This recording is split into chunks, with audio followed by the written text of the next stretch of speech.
কার bit দিছিল আর mobile দিছিল কার display আর mobile দিছিল আরে ওটা মোবাইল ট্রাই করা হয় আজকাল একটা দেখা যায়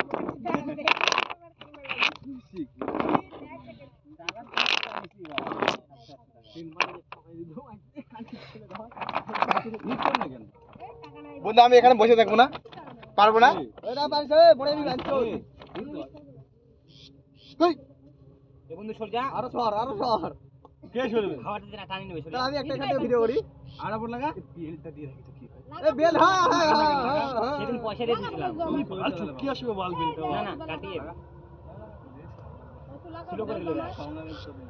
এ দোকান দামা তুই কি টাকা স্লো করে দিছিস